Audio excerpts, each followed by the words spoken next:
Сайн байцгаана уу? Та бүхэндээ энэ өдрийн мэндийг хүргэе. За 51-р сургуулийн 5-р ангийн сурагчдын дундах бид бяцхан илтгэгчид тэмцээн эхлэхэд бэлэн болсон байна. За шүүгчийн бүрэлдэхүүнээр уралдахуугийн аав балт орж ирсэн байна. За тэнгисийн ээж Сэлэгма, за жочин шүүгчээр Баасан Дэлгэр гээд 3 шүүгчийн бүрэлдэхүүнтэйгээр эхлэхэд бэлэн боллоо.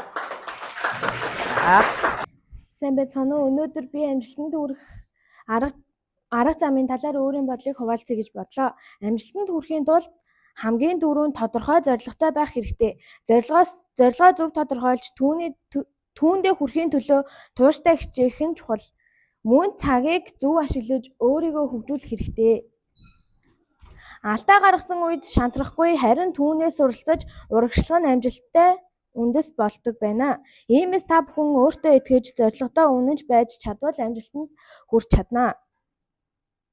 Дүгнэлт: иймээс та бүхэн өөртөө итгэж зорилгоо үнэнчээр биелүүлэхийн төлөө хичээх хэрэгтэй. Хичээл зүтгэл тууштай байдал хичээл амжилтанд хүрэхийн амжилттай чухал зүйл юм аа. Өнөөдрөөс эхлэн баг багаар өөрийгөө хөгжүүлж ирээдүйн төлөө зөв алхам хийцгээе. Ингэснээр бид хүссэн зорилгодоо хүрч амжилттай ирээдүйг бүтээж чадна. Анхаарал тавьсан танд баярлалаа. Миний сэдэв бол дээл. Монголын үндэсний дээл нь эртээр үеэс өвлөгдөж ирсэн дээл нь ясан үндэс гэж хуваагддаг 20 төрөл байдаг. Эртний үе буюу Хөнөөгийн үеэс дэлхийн үндэсний хувцсыг Монголын эх гэж 13 дугаар зууны үеэс танигдаж эхэлсэн. Монголчууд дэлхийн хүний буян хишгийн хувцас тодорхойлдог бөгөөд гутал, малгай, дээл, бүс, хантай зорно. Монгол хувцас гутал, малгай, дээл, бүс, ястан онцлог нь хадгалж боловч Монголын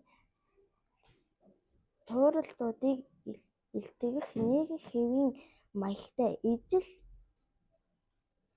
төстэй байдаг. Эрэгтэй хувцас нь өөр хоорондын ялгаатай, эмэгтэй хувцас нь бас ялгаатай. Зуны хавар намрынх гээд өвлийнх гээд тусдаа байдаг. Зуных нь нэмэх нь даавуу дээл. Хавар намрынх нь дотроо нэмэх нь дээл. Өвлийнх нь дотроо хурган хоньны арьс доктортой дээлүүд байдаг. Гаднах материал нь бүгд торго даавуу.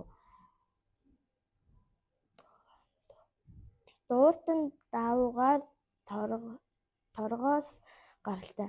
Хотхон баяа дөрвөн торгууд халах мянгад хотон буух унааж хараач болохыг ойлгоно. Сэвэг халуун урайд казак баяд бараг даянга гэсэн төрлүүдтэй дээлүүд байдаг. Багш найз нөхдөө, би нийслэлийн ерөнхий боловсролын 51 дугаар сургуулийн 5-р ангийн сурагч семинар байна. Өнөөдөр би та бүхэнд тусаа хайрлын сэдвээр сэтгэл тавих гэж байна. Ус бол амьдралын их болог юм. Хүн төрлөختөн төдийгүй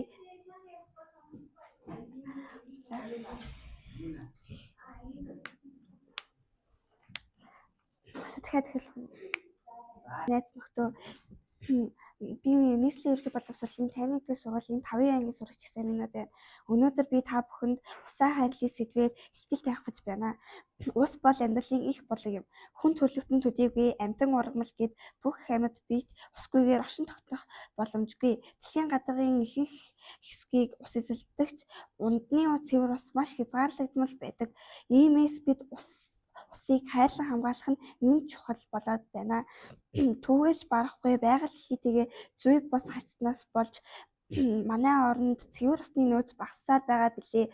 Сүүлийн он жилүүдэд маш эрчимтэйгээр нөлөөлж байгаа зүйлийн нэг бол уул уурхай нөхөн сэргээлт, дутуу буруу хийх буюу бүх зарим газарт огт хийлэгдэхгүй байгаа асуудал юм. Цэвэр усны тутамшилд орж байгаа энэ үед бид бүхний өдөр тутмын энгийн үйлдэлүүд бас ихээр нөлөөлж байна. Үүнд усыг дэмий өрөхгүй байх, гол усаа бохирдуулахгүй байх, хүн бүр ухамсартайгаар байгаль дэлхийгээ хайрлан мод сүйтгэхгүй харин ойжуулах ажилд идэх санаачлагтай оролцох хэрэгтэй. Тэгж байж бид бүхэн ирээдүйн хойж үедээ цэвэр усны нөөцийг хадгалж үлдэх болно. Ус бол чандан эрдэнэ гэж өвөг дээдс минь өмнө нэрт үеэс гол усаа хайрлан хамгаалж бидэнд энэ сайхан эх орныг өвлүүлж үлдээсний адил бид ч бас ирээдүйдээ ийхүү өв болгон үлдээх хэрэгтэйг хүн бүр ухамсарлах хэрэгтэй. Иймээс усаа хайрлаж зүй зохистой хэрэглэе гэж та бүхэнд уриалж байна. Анхаарал тавьсанд баярлалаа. 50-р сургуулийн 5 ангийн сурагч Эрдэнэ 2 авахтай өвтлөг миний би аян хаанаас үүсдэг вэ сэдвээр илтгэлээ тавихад бэлэн боллоо. Бид аяныг хаанаас үүсдэг юм болоо гэж их л боддог байлаа. Зарим хүмүүс аяныг зүгээр л үүлнээс гардаг гэж ярьдаг. Яг үүндээ аянг нь үүлэн доторх мөсөн талцуудаас болон үүлний дээд хэсэгт эрэг, доод хэсэгт харин сүрэг цэрэнг хоригдлогдож үүл хоорондоо дамжин хүчтэлийн цахилгаан гүйдэг юм. Үүлнүүдийн хоригдлогдсон асар их хэмжээний цэнэг нь бараг 100 саяас 1 тэрбум ч хүрдэг. Цахилгаан хоригдлогдсон агшин зур чөлөөлөгдөх үзэгдэл нь аянга юм. Аянга нь маш хурдтай өнгөрдөг тул та аадар бороотой үед уцаа олдвол тань дээр аянга буух аюултай тул аадар бороотой үед уцаа олдохгүй байхыг уриалж байна. Анхаарал хандуулсанд баярлалаа.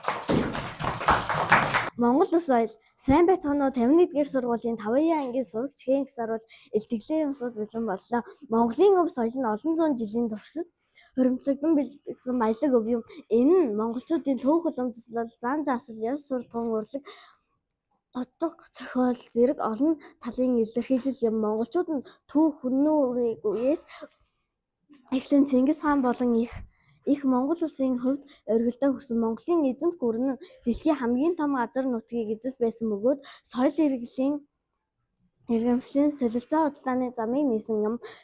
Уламжлалт, зан заасал, ёс суртахуун, байгальтай цогцон амьдрах, ахмадуудаа хүндэтгэх, зочломтгой байх зэрэг үнэт зүйлсийг агуулдаг. Монголчууд морь, тэмээ, хонь ямаа, үхэр зэрэг тавх өсвөн малыг үржүүлж нүүдлийн мал алчгүй эрхэлдэг уламжлалтай. Монголын урлаг, утга зохиол нь ардын дүү, хөөлийн, морин хуур, бие биелгээ зэрэг өрмөц хэм маягаар онцлогтой. Монгол бичиг, туйл үлгэр, домог, сургаалт, үгс зэрэг ийм монголчуудын оюуны өвийн чухал хэсэг юм.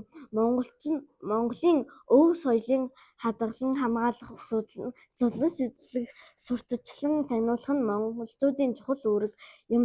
Энэ нь Монголын үндэсний эзэслийг хангаж дэлхийн таниулахад чухал үүрэгтэй. Анхаарал тавьсанд баярлалаа. 51-р сургуулийн 5 ангийн сурагч Хөгсөл хогоо буу хай гэдэг сэдвтэй ихтгэл эхлэхэд бэлэн болсон байна. Дэлхийд 10,000-аас үгүй 100,000-аас дээш хог хаягдал гарч байна. Бидний идэж буй байгаа юмсын сав хог гаргадаг. Хог их байх тусам байгаль орчин ус агаар гээд байгалийн бүх юмсууд үгүй болж байна. Бид хогийг ангилж дахин хэрэглэж байдаггүй биш шүү дээ. Бид зүгээр л боож хайдаг. Энэ бол буруу гэдгийг ч ойлгодоггүй. Зарим гадаа ил задгаа хайдаг хог хаягдлын хугацаа нь бараг жил гаруй байдаг юм. Зарим нь бүр алга болдогчгүй. Миний бодлоор нэг газар хогийг овоолдог гэж боддог. Бид хогоо ангилж ялгаж хогийг савнд нь хайж гадуур хаяхгүй байх гээд олон зөвлөгөөнүүдийг зөрчиж байгаль ус хоёр бохирдсон ялзарч байгаа гэдгийг ойлгохгүй байна. Ус нь харлаж байгалийн үндсэн дээр дарагдаж муухай болж байна. Ийм учраас хогоо ангилж ялгаж сурцгаая гэж зөвлөмөр байна. Анхаарал тавьсанд баярлалаа. Ногоон гой салхинд намуухан найган номхон гол мярлзан игшиглэн цэнхэр тэнгэр алтан нарыг тэтгэн цэвэр байгаль биднийг мөнхөд дижээн. Байгаль бол алт. Хүн төрлөختөн бид байгальтай салшгүй холбоотой. Ус, салхи, хөрс, амтан, ургамал гэх мэт бүх зүйл байгалаас үүсдэг. Тиймээс байгалаа хамгаалах нь зөвхөн байгальд хэрэгтэй биш, бид өөрсдийнхөө амьдралыг хамгаалж байгаа хэрэг юм. Харин Байгаль бол алттай зөвлөм үнэт баялаг юм. Алт нь хүний амьдрал хэрэгтэй ч байгаль алтнаас ч илүү хэрэгтэй. Тиймээс байгаль бол алт гэж нэрлсэн нь учиртай. Хүмүүс алтыг ихэвчлэн эдийн засаг, мөнгө олохын тулд ухдаг. Алт нь үнэт идэл, техник технологид хэрэглэгддэг учраас эрэлттэй байдаг. Гэвч алтыг уух явцад хөрс сэвдрэх, мод ургамал сүйдэж, уус бохирдох зэрэг олон сөрөг нөлөө гардаг. Ялангуяа хяналтгүй олборлолтод байгаль их сөрөг хөнөөлөгчүүлдэг. Алт ухсан газрыг нөхөн сэргээхэд маш урт хугацаа шаарддаг. Зарим тохиолдолд 100 жил, 1000 жил эсвэл нөхөн сэргээдэггүй ч тохиолдол гардаг. Хэдүүлээ нэг жишээ авч үзье л да. Энд ингээ хоёр цаас байна. Нэгийг хэдүүлээ ингээ бадчихъя. Тэгээ буцаагаа дийлэлээ. Ингээ үрчээсэн муухай болсон байгаа. Яг энэтэй адилхан байгалийн алтын ухаад авчаар буцаад гой байгаль шиг ийм цэвэрхэн болохгүй гэсэн. Тэгэхээр байгалийн хамгаалах хэрэгтэй. Тэгэхээр алтаа бага ухах хэрэгтэй. Алтаа яаж бага ухах вэ гэвэл Монголын алтны талаар чанга хууль гаргах, эсвэл бид өөрийн ухамсараарч бийж болно. Хэрвээ байгальд огт алт байхгүйсэн бол хүмүүс байгалыг илүү хайрлах байсан байж магадгүй. Гэхдээ нөгөө талаас алт нь эдийн засаг хөгжилд тодорхой хэмжээгээр хувь нэмэр оруулдаг. Иймээс гол асуудал нь алт өөрөө биш, харин алтыг буруу хариуцлагагүй хэрэгжилж байгаа бидний буруу. Байгалгүй амьдралыг хүний биетэй зүйрлвэл байгаль бол бидний зүрх, уушиг, цус. Эдгээр эрхтэн байхгүй бол хүн амьдрах боломжгүй. Үүнтэй адил байгалгүй бол хүн төрөлхтөн оршиж чадахгүй. Иймээс бид байгалаа эрхэмлэх ёстой. Байгалаа эрхэмлэж хойч үедээ эрүүл цэвэр байгаль үлдээх нь бидний үүрэг юм аа. Анхаарал хандуулсанд баярлалаа. Өнөөдрийн мэндийг хүргэе. 51-р сургуулийн 5 ангийн сурагч Балта Жогтой урилгыг би цагаан эдийн сэдвт илтгэлээ тавихад бэлэн болсон байна. Орчин үед хүүхдүүд цагаан эдийн идэхэ болжээ. Зөвхөн цагаасаараа наадан байрал баг зэргийг иддэг гэсэн байна. Хүүхдүүд цагаан эдийн иддэггүй болохоор шүдэн амархан хорхооддог. Сүү цагаан эдээнд нь шүдэнтний эрэхтэй ням бактери устгагч өвөрмөц калий ихээр агуулдаг учраас шүдэг бат бөх болгодог байна. Эдгээр эрдэс бодсон яс бат бөх болгон мөн бидний өсөлт булчин мэдрэлийн үйл ажиллагаанд нэг хэрэгтэй. Өдөрт авах кальцийн хэмжээ нь хүүхдийн наснаас хамааран өөр тунтай байдаг. Жишээлбэл 4-8 насны хүүхдүүд ойролцоогоор 800 мг-аас 100 мг. 9-өөс 13 насны хүүхэд буюу бид бүхэн ойролцоогоор 1000-аас 1300 мг өдөрт авах ёстой. Ингээнээр ойлгвол нэг аяга сүү 250 мг-аас 300 мг кальц. Тэгэхээр дан сүүгээр бодвол 3-аас 4 аяга сүү эсвэл түүнтэй тэнцэх цагаан эдээ идэх хэрэгтэй. Тиймээс өдөр бид зөвхөн 3-аас 4 аяга сүү эсвэл түүнтэй тэнцэх цагаан эдээ идвэл яс бат бөх болж өндөр болж өсөлт хурдан болох учраас өдөр болгон цагаан эдээ идээрэй. Анхаарал хандуулсанд баярлалаа. Сайн байцгаана хүмүүсээ. Энэ гайхалтай өдрийн мэндийг бүгдд нь хүргэе. Өнөөдөр 51-р сургуулийн 50 ангийн сурагч Чулуунбаяр охтой Чин шиг миний Амазоны ширэнгой гэсэн сэдвтэ илтгэлээ илтгэхэд бэлэн боллоо. Өмнөд Америкийн Амазоны сав газрын ихэнх хэсгийг эзлэн орших дэлхийн хамгийн том тропикийн ширэнгой бол Амазон юм. Амазоны ширэнгой нь манай гэргийн агаар мантыг хүчил төрөгчөөр хангаж байдаг гол нийлүүлэгч бөгөөд түүнийг дэлхийн ногоон уушиг гэж нэрлэдэг. Энэхүү чиглэг халуун ширэнгой үүсэн нутагт 2.5 сая төрлийн шавж, 40 мянган төрлийн ургамал, 2200 төрлийн загас, 1294 төрлийн шувуу, 427 төрлийн хөхтөн 428 төрлийн хоёр нутагт хэвлэлээр явагчид оршин амьддаг. Хүмүүс яагаад Амазоноор шилждэггүй вэ? Учир нь Амазонд олон төрлийн хорт амьтад оршдог. Бас олон хүчтэй урсгалтай гүнзгий гол нуур их байдаг. Амазон бол өвөрмөц олуулшгүй чухал экосистем бөгөөд дэлхийд дээрх хамгийн их хад хясаа агуутай ширэнгуй юм. Амазоны газар нутгийн хэмжээ 6.7 км² байдаг. Амазон дэлхийд маш их тус ургадаг байгаль юм. Бас Амазоны цав гадны нутагт Копана нуур нь Амазоны хамгийн том нуур билээ. Амазонд жилд 2500-аас 4500 мм хурд тундас ундаг. Бас 1500-аас 200 тонн нүүрс төрөгчийг хуримтлуулж дэлхийн дулааллыг сааруулахад чухал үүрэг гүйцэтгэдэг. Анхаарал хандуулсан баярлалаа. Та бүхэндээ нар гисэн гайхалтай өдрийн мэндийг хүргэе. Сансрын удам 8 гариг гэрэлэн саргүй мэдч нарны гэрэл бүгд гялалзан буудсан суурд дэлхийн янгараг игнэж наашин бархасаа санчир тэнгэрийн ман далайн холд эргэлтэн нийслэлийн ерхий боловсролын 51 сургуулийн 5 ангийн сурагч Гентекс миний би сансар огт руу ба нарны аймгийн 8 гариг сэдвтэ илтгэлээ таван бэлэн боллоо. Бидний одоо амьдарч байгаа дэлхийн хязгааргүй юниверс дотор оршин байдаг. Юниверс дотор сүүн зам дотор нарны аймаг дотор манай дэлхий оршин суудаг. Манай сүүн зам одоор баялаг. Яа бусад галактик шиг. Галактик гэдэг нь одоор баялаг хар нүхээр баялаг хідэн тэрбум одтой байдаг. Гэхдээ сансар зэдэг хамгийн аимшигтай аюулын нэг нь бол оддын үхэл буюу хоёр нүтрийн од BBT мөргөлдөхөд маш хүчтэй энерги үүсч гамма цацралтын тесрэлт болдог. Энэ хар нүхний төрлийг илрүүлдэг. Тэр гамма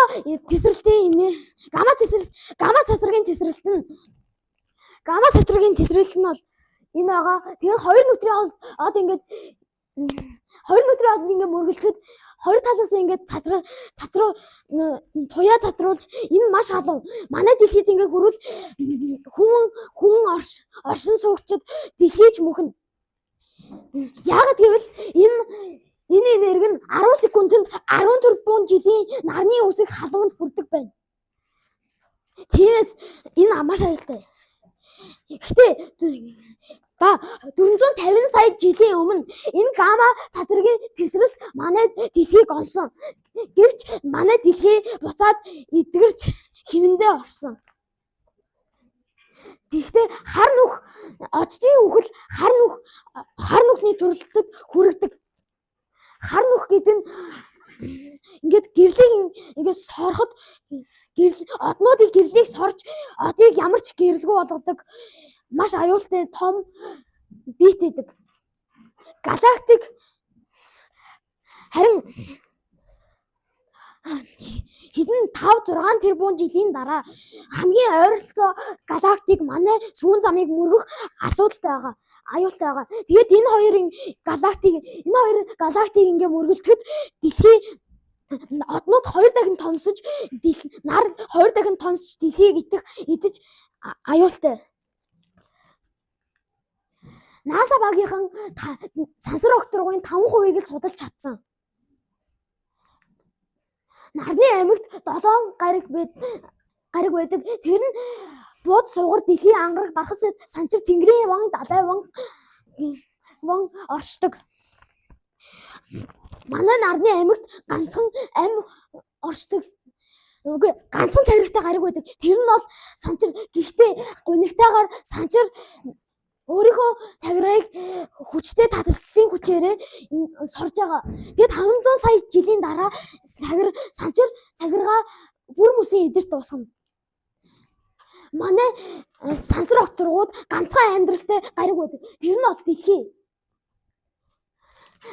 Манай нарны аймгийн хамгийн хүйтэн гариг бол Тэнгэрийн учир нь тэнгэрийн ван нарны туяанаас хамаагүй хол байдаг. Тэгээд дотроо нэг цөм байхгүй ганцхан нэг жижигхэн цөм байдаг.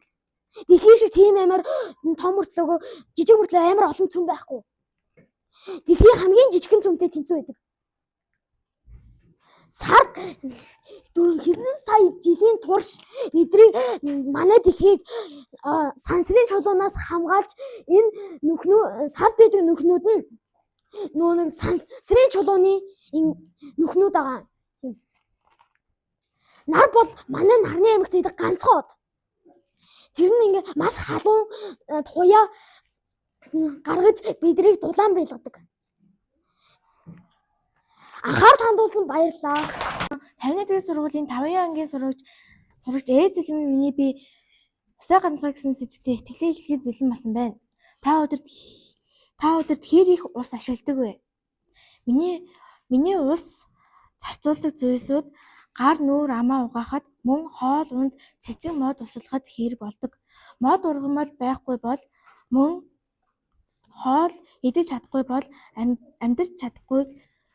амьдарч чадахгүй бас мод ургамал байхгүй бол амьсгалж чадахгүй болно. Тийм учраас та бүхэн усаа гамнаж байгаарай. Өнөөдөр би миний эх орон гэж сэдвээр итгэл тавих гэж байна. Миний эх орон бол Монгол улс. Монгол минь өргөн уудам нутаг цэвэр агаар сайхан байгаль нь хүн бүхний сэтгэлийг татдаг. Манай орон дөрвөн улиралтай. Хавар зун намар өвөл улирал бүр өөрийн онцлогтой. Би зуны улиралд хамгийн их дуртай. Зун бол байгаль дэлхийн ногоор дулаахан аялаж зугаалахад хамгийн тохиромжтой үе юм. Харин өвлийн улиралд их хүйтэн цастай байдаг ч бас өөрийн гэсэн гоо үзэсгэлэнтэй. Монгол орн минь уул ус тал хээр говь цөл гээд байгалийн олон янзын тогтцтой энэ манай орныг илүү үзэсгэлэнтэй болгодог. Мөн их орн гэдэг бол зөвхөн газар нутаг биш, харин бидний гэр бүл, хайртай хүмүүс бидний амьдралын утга учир юм. Тиймээс бид их орноо хайрлаж хамгаалж явах хэрэгтэй. Анхаарал хандуулсан баярлалаа.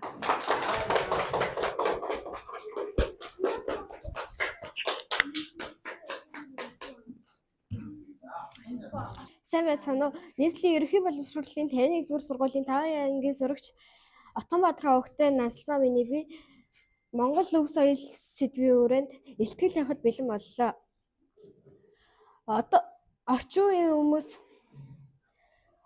гар утас цахилгаан хэрэглээ ихтэйс болж Монгол өв соёлоо мартаж байгаа юм. Эртээр үед хүмүүс бие биедээ зааж өөр дундаа өвлүүлдэг байсан бол одоо харин үгүй. Орчин үеийн цахилгаан хэрэглээ нэгтэж хүмүүс түүндээ донтон тэрүүн дотор орж цахилгаан өв соёлоо тогтоож өвлүүлэхээс гадна түүндээ орж илүү их Монголоо мартаж байгаа юм.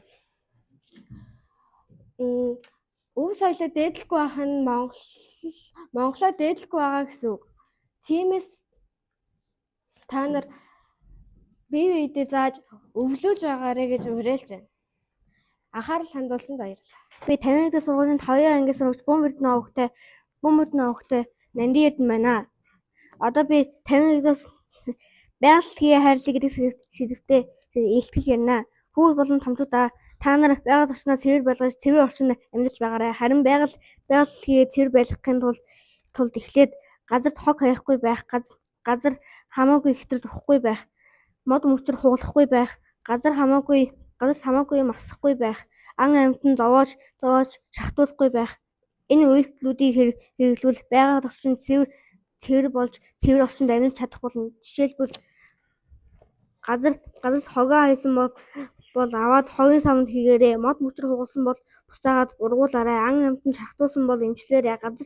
Газар хитрхи их өгсөн бол шоргоо буцаа булаарай гэх мэт хүүхдүүч гэлтгүй томчуус бас ой модоо хайрлаж байгаль хайрлаж хамгаалж байгаарай. Би байгаарай гэж би уриалмаар байна. Байгаль хайрлаж хамгаалж яваарай. Анхаарал хандуулж баярлалаа.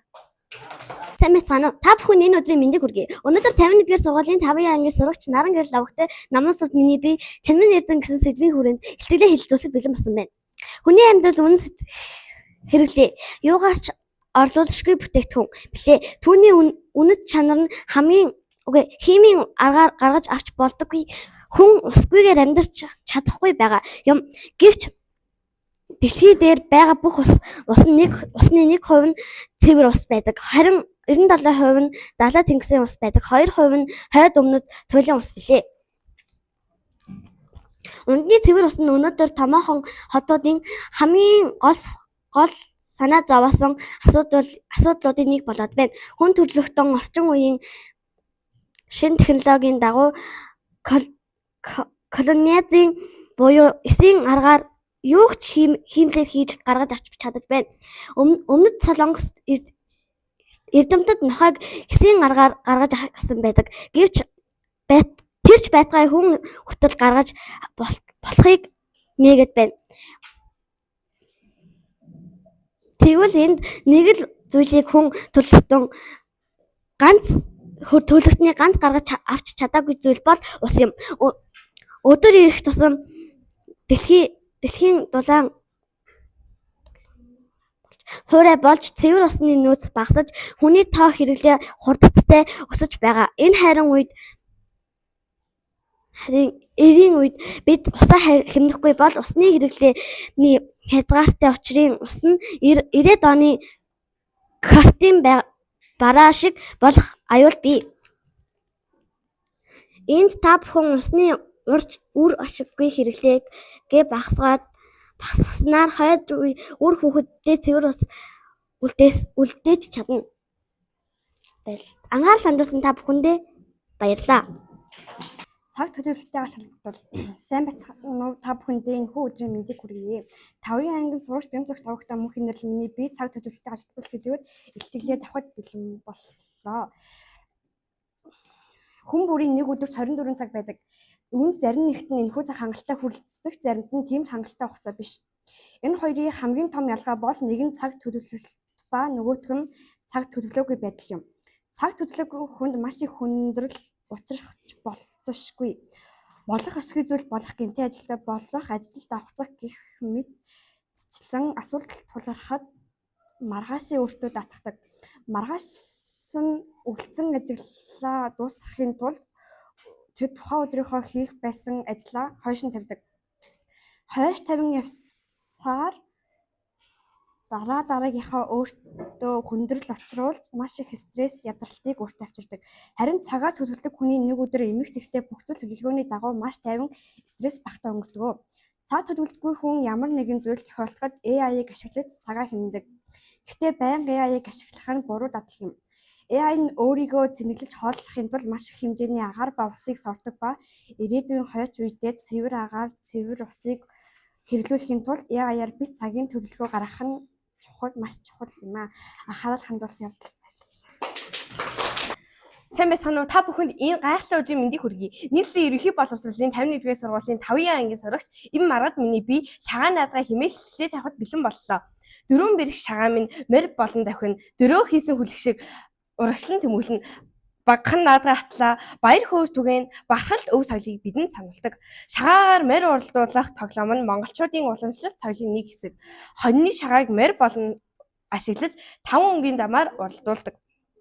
Эвчлэн цагаан сарын баярын үеэр тоглогддог бөгөөд хүүхэд ба насанд хүрэгчдийг нэг доор цуглуулж баяр хөөргийг бий болгодог. Энэхүү тоглоом нь тоглогчид ээлжлэн шагаа шидэж гарсан байдлаас нь хамааран морьдоо урагшлуулна. Хэн хамгийн түрүүнд барин төрнө тэр ялагч болно. Шагаа морин уралдаан нь хүүхдэд төвчээр анхаарал авахалж самбай шудраг өрсөлдөөний зан чанарыг төлөвшүүлдэг давуу талтай. Иймээс бид энэхүү уламжлалт тоглоомоо эрхэмлэн дээдэлж хойч үедээ өвлүүлж үлдээхийг уриалж байна. Нийслэлийн ерөнхий боловсролын 51-р сургуулийн 5-ын ангийн сурагч Ганбаатар Октог гэх хамааны би өөрийн бэлдсэн илтгэлээ та бүхэнд хүргэхэд бэлэн боллоо. Эртний өнөөгийн гоёл. Монгол дээл нь эртнээс өв соёл болж ирсэн бөгөөд анх Монгол дээлийг нэг хүн зохион бүтээсэн хувцас биш юм. Энэ маш эртээр үеэс нүүдэлчид монголчуудын амьдрал тохируулан аажмаар бий болсон уламжлалт хувцас юм. Эртний нүүдэлчидэд морь унах, хүйтэн салхинаас хамгаалах хэрэгцээнээс үүдэж урт давхар ингэртэй хувцас өмсдөг байсан. Цаг хугацааны явцад энэ хувцас нь улам сайжирч элбэг хийсэн тогтсон юм. Монгол эзэнт гүрний үед дээл илүү өргөн дэлгэрч уламжлалт хувцас болсон. Монгол дээлийн бүтцэн ингэр заах, ханцвий, мөр, бүслэхий, хормой, товч, бүс гих зэргээс бүрддэг нэмэлтээр эмжирч ордог байна. Тэгэхээр энэ дээлүүдд маш олон төрөл бий. Жишээлбэл гоёлын дээл, үндэсний дээл гих зэрэг олон дээл бий. Монгол дээлийг хийц бүрдэн сэтгэлээ шингэн хийдэг учир өмсгөд цаанаасаа л гоё байдаг. Энэ хүрээнд миний бэлдсэн ихтгэл дуусч байна. Тухлан сууж таалан сорьхсон танд баярлалаа. 51-р сургуулийн 5 ангийн сурагч Эрд Архан Баяр бий. Хогоо зөв хайцгаая гэдэг сэдвийг өнөөдөр ярина. Дэлхий дээрх хүн амны 30% нь хогоо газар хайдаг байна. Ингэж явсаар байвал нэг л өдөр 50% нь болно.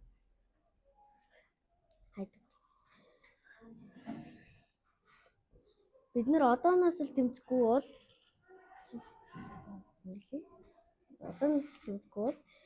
дэлхий хогондоо дарагдаж бохирдно.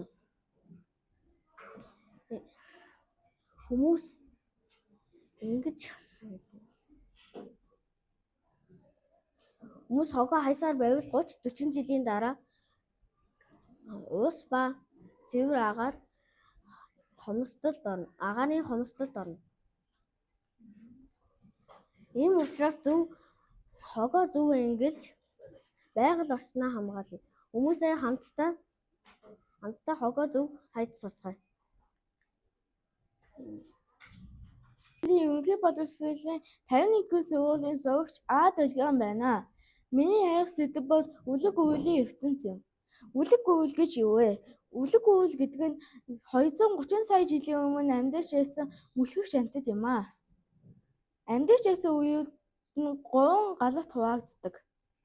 Нэгдүгээр нь Тевясын галав, хоёр дахь нь Евийн галав, хамгийн сүүлчийнх нь Цэвдийн галав. Тевясын галав нь 230 саяас 200 сая жилийн өмнө, харин Евийн галав нь 200 сая жилийн өмнөөс 145 сая жилийн өмнө. Цэвдийн галав нь 145-аас 66 сая жилийн өмнө байсан. Үлэг үйлүүдийн төрөл. Үлэг үйл 3 төрөл хамаардаг. Нэгт махчин, хоёрт өвсөн тэжээлтэн, гуравт холимог идэвхтэй.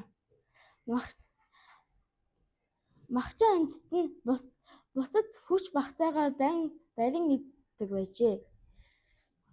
Барихын тулд үнэртэх чадвар гайхамхур долоон сонсголоор байж авдаг байжээ. Өвсөн тэжээлтэн нь өндөр байгаа ургамал модоос хамгийн шимтэй өвс ноорыг авч иддэг байжээ. Холимог идэвхтэй нь тэр хоёрыг хослуулсан идэвхтэй. Онцлог шинж чанар нь зарим нь автобус шиг том байсан, үд ургадаг. Өндөг даж дээр давдаг байсан. Хамгийн алдартай үлэг үйлүүд. Нэг Tyrannosaurus Rex. 12 м урттай энэ автон нь маш аимшигтай махчин байжээ. Түүний шүд нь мах тасчихад зовийлгдсан гэртэй тул аюултай амьтан байжээ. Яагаад устсан бэ? Анх дэлхий рүү астероид буюу солио дэлхий дээр унаж тэрнтэй зэрэгцсэн галтуул дэлбэрсэн. Галтуулын ховтхий дэлхий даяар тархаж наны гэрлийг халахлан дэлхийн градусыг хурдтай буусан. Түүнээс болж ургамал амьдарч чадхааргүй болж өвсөн тэжээлтнүүд хүртэл тэдний холдог байсан болохоор устсан үгүй болсоор үлэг үйлдэл хамт амьдарч байсан жижигхэн мөлхөгч амьтан хөгжсөөр одоогийн хөгтэй амьтан болон хувиржээ. Үлэг үйл нь олон зүйл үлдээж авсан. Мөр яс болон арсны үлдэгдлээ бид мэдэж авсан.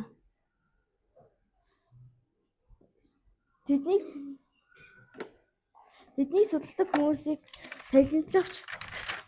Үлэг үйлүүд нь 164 сая жил буюу маш олон хугацаагаар амьдарч байсан. Зарим нь үдтэй өндөг давдаг байсан. Тэдний яснаас яс олон арсны холдоос нь гаднах байдлыг нь төсөөлөн мэдэж авсан. Анхаарал хандуулсанд баярлалаа. Би Гант одон гэдэг. Би өнөөдөр та бүхэнд хантар оддоггүй гэдэг сэдвээр итгэж тавиг одоо хантар оддоггүй гэдэг маягийн хантар оддоггүй хэдэн маягийн одод байдаг бад од гэрэг яаж үтэн тухай танилцуулдаг гэрэг одон хантар оддоггүй гэж агаар мандад хантарын бидэд хийдэг гадна одторгийн хоодын хондой гэдэг нь од гэрэг хий үүд манта чулуун тоодон тор хоондоо игээр нэгд өөдөн байна. Онэ сүүн дам дотор болон будад гадаадаг дотор одтой байдаг ийм одон гадаадаг донд хэд хэдэн ангийн одод байдаг. Од гэрдэж би төд өмбөлдөг юм. Чирээдүүн манай сүүн дам дотор 100 тэрбум одод байдаг. Манай одод байдаг. Мөн аим том хан нүгнүүд байдаг.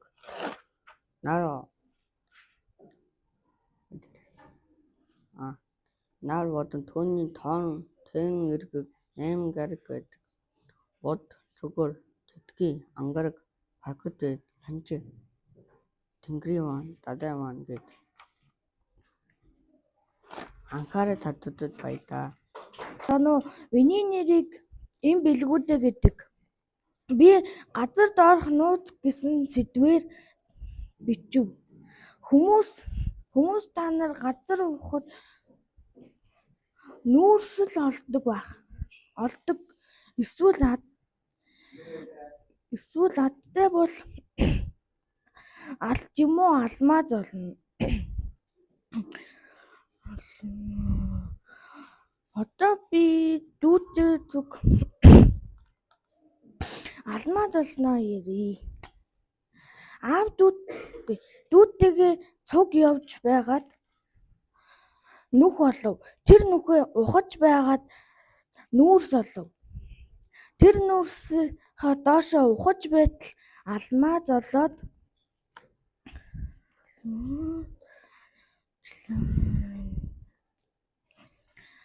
алмаа золов. Тэгээд аавтай хэлтэл аав маань сайн байна гэв. За болцоо. Нийслэлийн ерөнхий боловсролын 51-р сургуулийн 5 ангийн сурагч Наваг Орхонбаатар Огтой баясгах гэдэг. Өнөөдөр миний та бүхэнд хүргэх хэлтгэлийн сэдэв бол ус бол алт.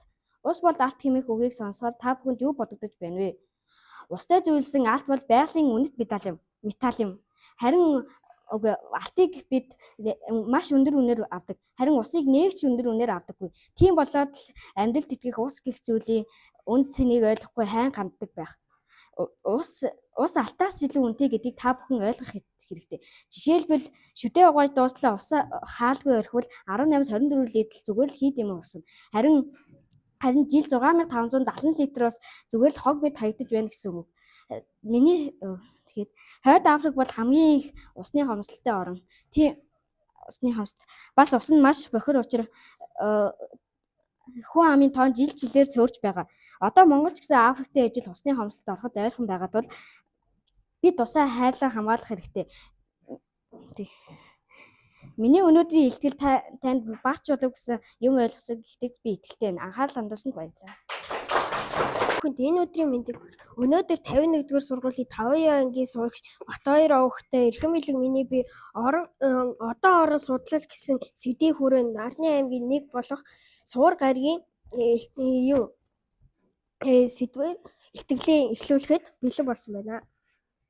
8 гаригийн нэг болох дэлхийдээ хамгийн ойр байрлах Венус буюу Суур гариг нь дэлхийгээс маш гоё тодоор гэрэлтдэг учраас гоо сайхны бурхан Венус гэдэг нэрээр нэрлсэн байдаг. Нэг жишээ нь болох газар шороо бүх талуудын өнцөг талуудын дандаа эмхтэй бурхтын нэрээр нэрлсэн байдаг болохоор эмхтэй гариг гэх нь буруудахгүй. Тэр нь болох зарим судлаачид дэлхийн ихэр эмгтэй төвөн гэж ярьдаг учраас дэлхийн эжийн хэмжээ технологи нь яг дэлхийдээ төстэй байдаг учраас хамгийн ойр барилга шиг анхаарч интегрэт юусээр байсан. Яагаад гэдгийг шалтгааныг юу вэ? Венер дөрөв гэдэг юугаар онцгой эсээр байсан ч хамгийн тэгээд Венер 5, Венер 6 анхны Венер 7 гэдэг анхаарчаар өгөө сугар гариг дээр буусан боловч энэ асуудал болсон. Тэн дээр маш халуун байсан учраас хамгийн бат бөх онгоцны хүртэл нэг цагийн хооронд ингээд тэс чадаагүй. Тийм болохоор ангар гариг юу сугар гаригыг юу судлахаар бол ангар байсан. Тийм болохоор ангар сугар гаригыг шамрын илүү судлаж байгаа учрыг ойлгосон хаа. Сайн бацаано 51-р сургуулийн 5 ангийн сурагч анар миний би итгэлээд явахад бэлэн болсон байна. Монгол улс хүмүүж монголчуудын уламжлалт хүмүүжлийн арга барил нь олон зуун жил хөгжиж ирсэн бөгөөд хүүхдийг бага настай эхлэн зөв хүн болгон төлөвшүүлэхэд чиглэсэн байдаг. Энэхүү арга барил нь гэр орчин нийгмийн харилцаа байхтай зөвхөн амьдрахад тусдаг. Нэг гэр бүлийн орчин дэх хүмүүжил Монгол гэр бүл хүүхдийн хүмүүжилд эцэг их ахмад наснууд голох үүрэгтэй оролцдог. Хүүхдийг багаас нь ажиллаж хичээнгүй хариуцлагатай бусдыг хүн өндөдөх зам чанартай сурахыг чухалчилдаг. Эцэг эхийн үлгэр дуурайл сургаал айл дүр нь хүүхдийн хүмүүжилд ихээр нөлөөлдөг. 2 ёс заншил уламжлалаар хүмүүжүүлэх монголчууд уламжлалт ёс заншил баяр ёслол зан үйлний хүүхд ёс сургалтын хүмүүжил олоход чухал үүрэгтэй. Жишээлбэл цагаан сараар ахмад настай хүндэтгэх наадмаар ив нэгдлийг эрхэмлэх зэрэг нь хүүхдэд нийгмийн харилцааны зөв ойлголт өгдөг. 3 ардын аман зохиолоор хүмүүжүүлэх. Үлгэр домог сургалт өгсөн ерөөл магтаал зэрэг ардын аман зохиол нь хүүхдийн ёс сургалтын зан төлөвийг төлөвшүүлэх үүрэгтэй. Эдгээр хүүхдүүдэд сайн мууг ялгах зөв бурууг ойлгох бусдад туслах шударга байх зэрэг зам чанарыг төлөвшүүлдэг. Бэнүү танд бүхэндээ эхний өглөөний мэнд хүргэе. 5 явын сурах сэргэлэн овогтой хүслэн бичимээ хэлхээ билэн. Агаар ус бохирдон амьдрах орчин муудан дулаар нь нэмэгдэн ган үеэр сураг зэрэг байгаль нь хүний эрүүл мэндэд муу гарна нөгөөлөн бохор агаар уснаас болж хүмүүс өвчин тусах нь нэмэгдэн нөөж баялаг дуусна ус мод эрчим хүн зэрэг хэрэгтэй зүйл багасж ирээдүйд амьдрахад хэцүү болно. Ирээдүй хойж үед аюулгүй орчин амьдарч чадахгүй болно. Хэрвээ бид дэлхийгээ хайрлаж хамгаалж чадвал маш олон эргэж үеэр дүн гарна. Чивэр эрүүл орчин бүрдэн ангаар чивэр ус тунгалан байж эрүүл амьдран ус агаар эрүүл байна. Чивэр ус ууж чивэр ангаараар амьсгална. Эрүүл мэндэд сайжирна. Хүмүүсийн амьдрал сайж эрүүл аюулгүй орчинд амьдрах нь аз жаргалтай амьдралд нөлөөлнө. Ирээдүй үс хамгадан дараалал хүүхдүүдэд сайхан цэвэр дэлхийд амьдрах боломжтой болно. Байгалийн баялаг хадгалдан ус мод ашиглан мандгал зүү авах ёстой хэрэглэлд нь анхаар тулгуурсан баярлалаа. Сайн байна уу? 51-р сургуулийн 5 ангийн сурагч Атхан Жаргал миний би илтгэлээ илтгэхэд бэлэн боллоо. Цахим хэрэглээ гэж юу вэ? Цахим хэрэглээ гэдэг нь интернет болон цахим төхөөрөмжүүдийг ашиглан мэдээлэл үйлчилгээ болон харилцан холбоо хийх явдал юм. Энэ нь хүмүүсийн өдөр тутмын амьдралд чухал үүрэг гүйцэтгэж олон боломжуудыг нээж өгдөг. Цахим хэрэглээний давуу талууд мэдээлэл боловсрол интернетээр дамжуулан хаанаас мэдээлэл авах боломжтой. Хурдан харилцаа холбоо сошиал медиа мессенжер зэргээр дэлхийн өнцөг булан бүрт байгаа хүмүүстэй холбогдох боломжтой болсон. Цаг зардал хэмнэн онлайн банк төлбөр тооцоо цахим худалдаанд гэрээсээ гаралгүйгээр гүйлгээ хийх бараа бүтээгдэхүүн худалдан авах зэрэг тав тухайг олгодог.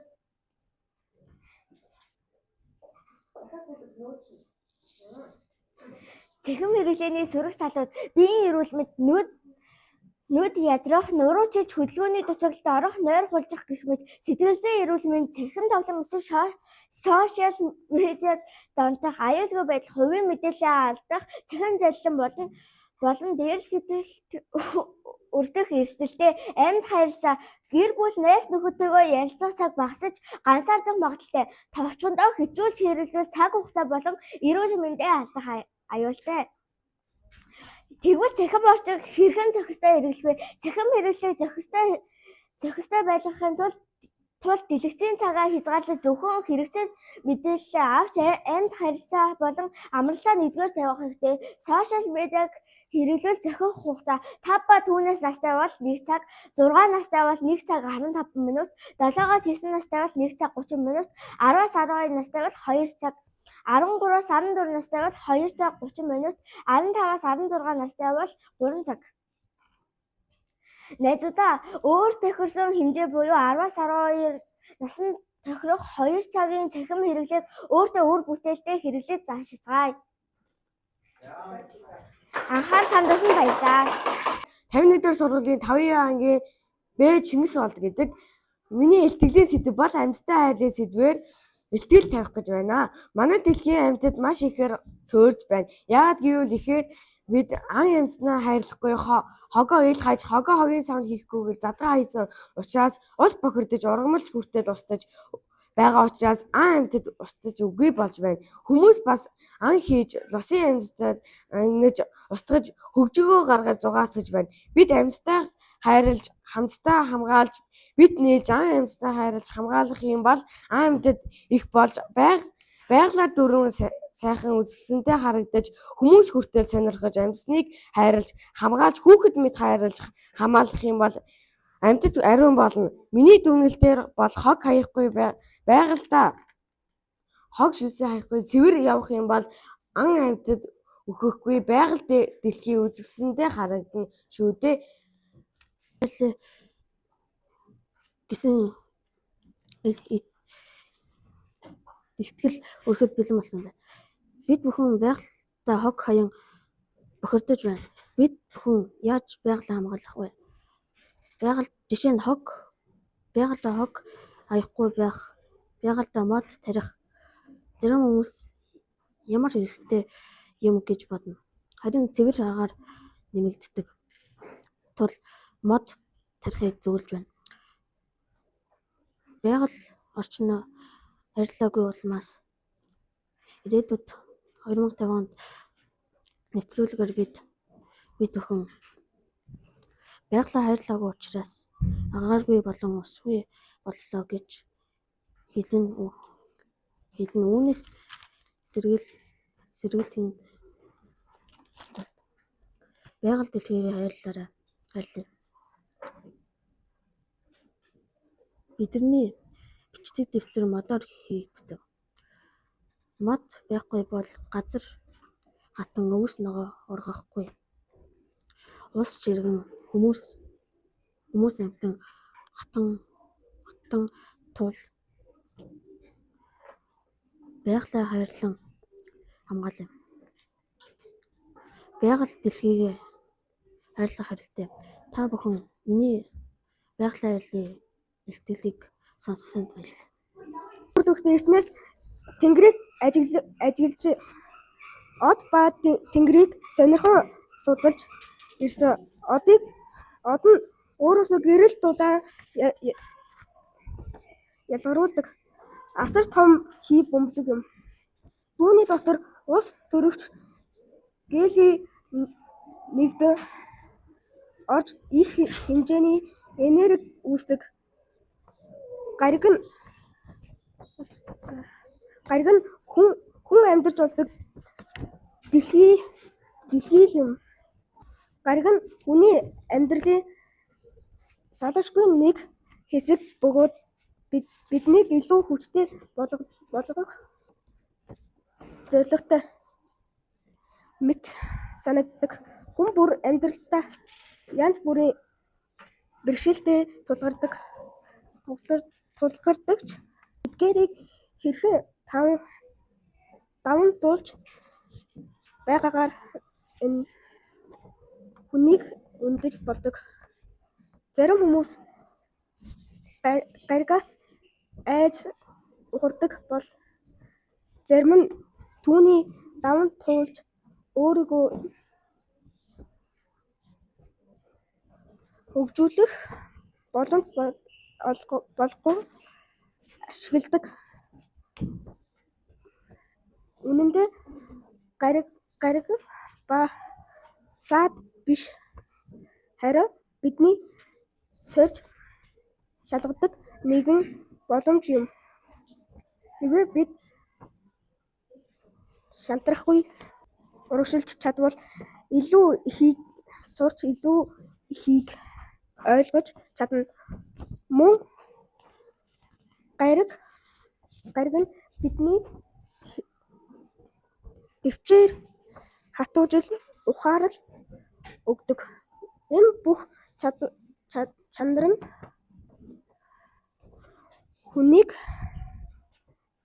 хүнийг амжилтанд хүргэдэг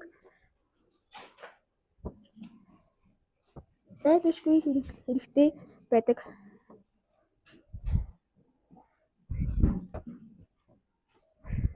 Хүн зоригтой байж өөртөө итгэж чадвал ямар ч хүнд нөхцөл байдлыг даван туулж чадна. Тиймээс гаригийг сөрөг зүйл гэж харах биш харин өсөх, хөгжих нэг шат гэж ойлгох нь чухал юм. Эцэст нь эхлэхэд гариг нь хүний амьдралыг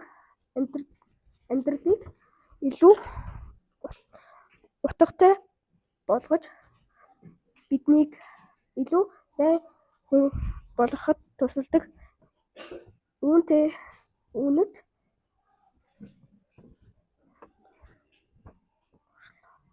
Үүнэд туслах болдог билээ.